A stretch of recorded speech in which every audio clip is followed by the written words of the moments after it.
Hi, welcome to my first video all about using everyday objects to learn your times tables in a fun way. And today's video is all about learning times tables using a simple paper plate. So, my first activity is simply called pegs and plates, or plates and pegs, whichever way round you want. But all it is using a paper plate and some wooden clothes pegs. So, the first thing you need to do is get your paper plate, small or big, it's up to you. I've used a small one. And then you need to cut yourselves out 12 coloured circles. And on those coloured circles, you need to write all the answers to your times tables. Now, I've chosen to do the 3 times table. You can choose whatever times table you want, or you can just mix it up and use different times tables. It's your choice. After you've done that, you can stick them round in order, or you can put them out of order to make it a bit more harder. So the next stage after that is to just decorate the middle. I've just put 3 times table in mine to remind me what times table I'm doing. You can decorate it however you want. The final thing to do is to get yourselves 12 pegs, and you need to write the sums on those to match the answers on your plate. So let's have a look at my first one. It says 2 times 3. So I'm going to count up 3, 6. 6. Then I'm going to find my answer and I'm going to peg it on. Yay! And you keep doing that until you've matched up all the pegs. If you want the activity to last a little bit longer, you could hide the pegs around the house or even in your garden if the weather's good, and go and find them and peg them on the paper plate. Sounds fun, huh? Enjoy! So, activity 2 is called pizzas. We all have a pizza, don't we? So let's use our theme of pizzas to learn some times tables. The first thing you need to do is get your paper plate and cut out 12 triangles, okay? They don't have to be the same size, because let's face it, pizza slices aren't always the same size. But when you decorate your pizza slices with your felt tip pens or different coloured papers, you need to draw toppings on them to match a times table. So for this activity, I've chosen to practice my 2 times tables. So I've put 2 pieces of pepperoni on mine, or tomatoes, whatever you want it to be. You can choose whatever you want, but it has to be the same amount of toppings on each pizza slice. Okay? Now, obviously, the lower the times table you use, the less toppings you have to have. So if you choose to practice your 9 times table, you've got to draw 9 pieces of toppings on each piece. So that's your decision. Okay, after you've done that, you get your second paper plate, and that will be the plate to put your pizzas on. Next, you get your piece of card and you cut it into 12 pieces. Okay, so I've cut mine into rectangles, and on each piece you're going to write the times table sum. So on mine I put 4 times 2. When you've done that, so you've got your pizza slices, you've got your cards with your sum written on it, and you've got your paper plate. So this is how we're now going to use our activity. So my card says 4 times 2.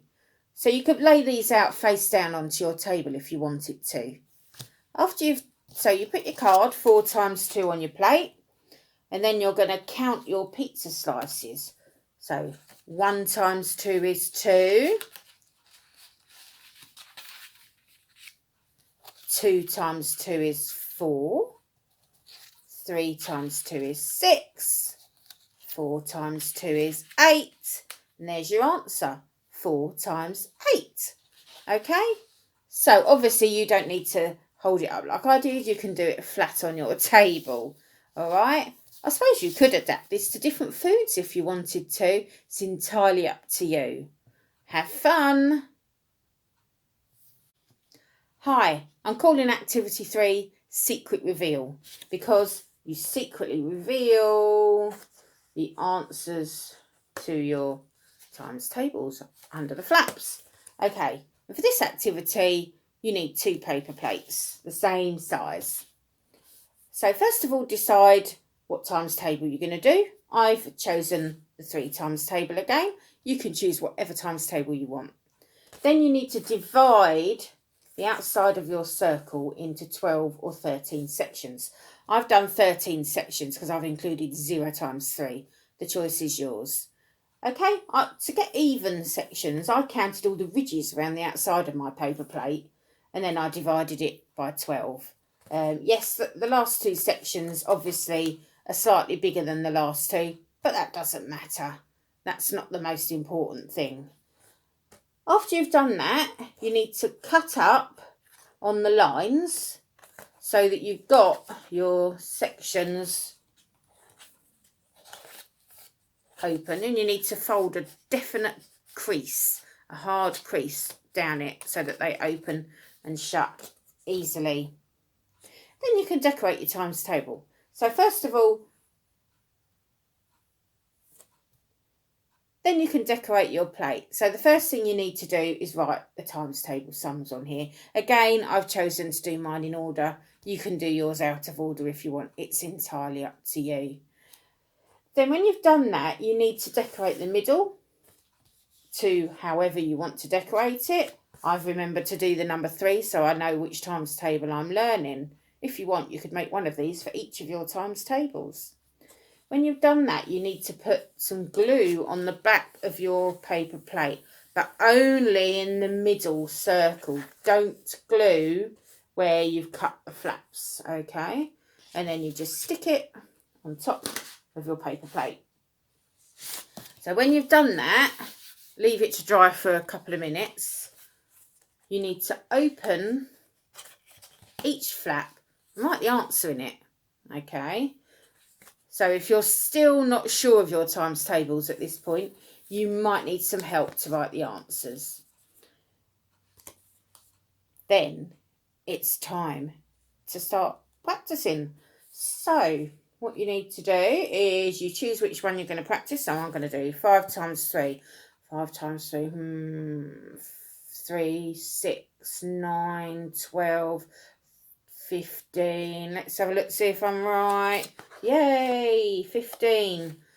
Well done. Okay, so that's the way to do it. Welcome to activity 4. This one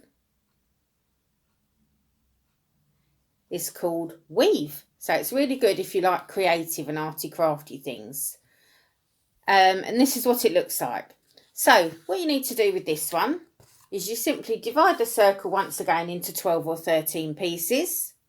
And then you need to decorate each section. Make sure that you write the number 1 to 12 or 1 to 13 in each section.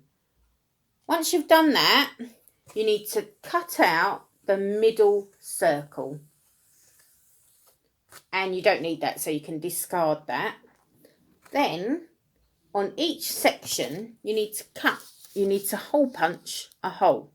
Only use one side of your hole punch. Okay, and you go all the way around so that every section's got a hole. Once you've done that, you need to get yourself a nice long piece of string or wool. I didn't have any string, so I just used some wool that I found in a cupboard. You need to attach one end with a piece of sellotape to get yourself a starting point. Then with the other end of wool, just wrap a little bit of sellotape around it to make it look like a shoelace, to give it a nice stiff section at the end to help you push it through the holes. After that, you can start having fun. So this is how we use it. I'm going to say, come up my number 5 first. Number 5. And so that makes it 5 times. And if I put it down number 9, that'll be 5 times 9. And 5 times 9 is 45. And then I'm going to come up the number 3. And I'm going to go down the number 11. So that will make the sum 3 times 11 is 33. And you keep going across until you've got a good pattern. When you finish that, you need to secure the end again to the back with a bit of sellotape so it doesn't come undone. So, and then you can do what you like with it. If you're feeling really crafty and creative, you could turn it into a dream catcher by punching holes in the middle and dangling some pretty beads and string from it and ribbons. It's entirely up to you. Or you could do it in black to make it look like a spider's web and make yourself a spider to put in the middle of it and put it on your wall. It's entirely up to you. Happy weaving! So the final activity, activity 5, I'm simply calling spin a sum, because that's what you do. Okay, you read the sum, so 7 times 12, and then you're going to spin to find the right answer. Okay, so the answer is 48. No, it's not, it's 84. Oops, did you spot my mistake? Okay, now then, you also need a paper fastener. If you're not sure what a paper fastener is, sometimes it's called a split pin, and it's simply a small metal thing that you push through the middle and you split it out at the end, okay? So it just pushes through the middle and there it is, split down the end. And it just allows you to spin your paper plate around as you wish. Okay, so you need to get your 2 paper plates. And the first paper plate, you need to cut a little section around the edge, just like I've done here. And then you need to cut another little window out just inside, in line with that V shape that you've cut out. Okay? Then when you've done that, you can decorate your top plate. Okay? Now, I've made a change this time. I've actually done my 7 times table, which is one of the harder ones to learn. Okay? And in the middle, I've got 7 times. Okay, and that's all you need to put. Then you can decorate it how you want. But, now here's the tricky bit. You need to line up the plate underneath with all the answers. So, what you can do is you can either do what I did, and I roughly worked out how to do it like that, or you can put your paper plates together using your split pin that I've just spoken about. Now this can be quite hard to get through, so mind your fingers. Then when you've done that, you can write the sum and then spin it round and write the next one and keep going. The danger with that is that you might get them all crumpled, all mixed up. The danger with that is that you might get them all close together and nothing around the edge. But it doesn't matter, so long as they line up so that you can spin it. Okay? And then it's just time to practice it, okay? See if you can match and line them up. This is another one where you can adapt it to as many different times tables as you can. That's it now for all of my paper plate times table sections. So that's all 5 activities involving a paper plate completed now. I hope you've really enjoyed watching them and that you're going to make some. I'd love to hear your feedback on what you thought of your activities. If you're not sure or can't remember anything, then there's a link below where you can download the free instructions on how to make them. Okay, it's in a Microsoft Word document, so you just need to open the link and print it off. I really hope you enjoy this activity. Watch out for my next theme. I really hope you enjoy doing this activity. Look out for my next video and I wonder what the theme will be. Thank you for watching.